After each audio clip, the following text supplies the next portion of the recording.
আজ আমি তোমাদের সাথে একটা নতুন রেসিপি শেয়ার করছি, যেটা তোমরা কোনোদিনও খাওনি। আরে না না, তোমরা নয়, আমি খাইনি। তোমরা হয়তো খেয়েছো, আর এটা তোমাদের কাছে হয়তো নতুনও না। এটা হয়তো তোমাদের কাছে পুরনো হতে পারে, বাট আমার কাছে নতুন। তো চলো দেখাই যাক লাস্ট পর্যন্ত ভিডিওটা। তো আমাদের বাড়িতে এটা কেউ সেরকম খেতে ইচ্ছা করে না বা খায়ও না। তো আমি আমার আব্বুকে বললাম আমি এটা আজকে রান্না করব, তো সেজন্য আমার আব্বু কেটে দেয়। তারপর আমি দেখো ভালোভাবে পরিষ্কার করে নিচ্ছিলাম। আর এখানে এখনও ছিল, কিন্তু আমি অল্প কটাই নিয়েছিলাম, কারণ আমি ফার্স্ট টাইম ট্রাই করছিলাম। তো যদি না ভালো খেতে হয় সেই হিসাবে আমি অল্প কিছুটা নিয়ে রান্না করতে চলে যাই। আর এদিকে আমার হাতের দাগটা দেখেই বুঝতে পারছো, মানে প্রচণ্ড আঠার মতো কষ টাইপের ছিল। তো এদিকে আমি ভালোভাবে পরিষ্কার করে পরিমাণ মতো জল, লবণ আর একটু হলুদ দিয়ে জলটা ফোটাতে থাকি। আর জলটা ফোটানোর পর যদি জলটা ফেলে দেওয়া হয়, তাহলে যে কষা টাইপের ভাবটা থাকে সেটা নাকি কেটে যায়। তো সেই জন্য আমিও এভাবে রান্নাটা করছিলাম। আর যদিও আমি রান্নাটা ইনস্টাগ্রাম রিলস থেকে দেখেই করছিলাম। তো তারপরে দেখো জলটা ফোটানোর পর আমি যখন ফুটে যায়, তারপর আমি গ্যাসটা অফ করে দিই। আর এদিকে আমি পেঁয়াজগুলো কেটে নিচ্ছিলাম। তো সম্পূর্ণ আমি ভিডিওটা যেভাবে রান্নাটা করেছি, তো আমি সম্পূর্ণ ইনস্টাগ্রাম রিলস থেকে করিনি, কারণ আমি আমার নিজের মনের মতোই করেছি। তো দেখাই যাক লাস্ট পর্যন্ত কেমন খেতে হয়।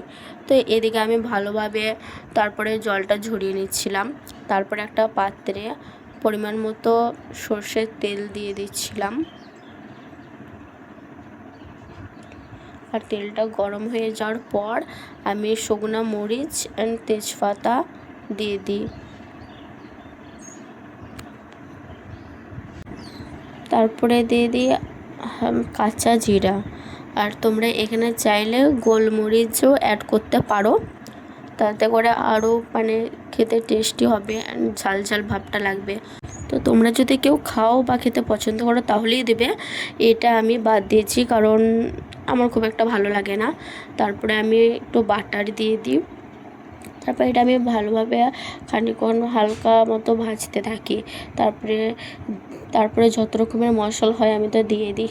জানি না আদৌ কী দেওয়া উচিত ছিল, বাট আমি জিরা গুঁড়া, ধনে গুঁড়া, লঙ্কা গুঁড়া সব দিয়ে দিই। আর ভালো রকম খানিকক্ষণ কষা হয়ে যাওয়ার পর আমি পেঁয়াজটার সাথে অ্যাড করে দিই। তারপরে পেঁয়াজটা ভালোভাবে নাড়াচাড়া করে নিচ্ছিলাম। তারপরে দেখো অনেকটাই জল বেরিয়ে গেছে।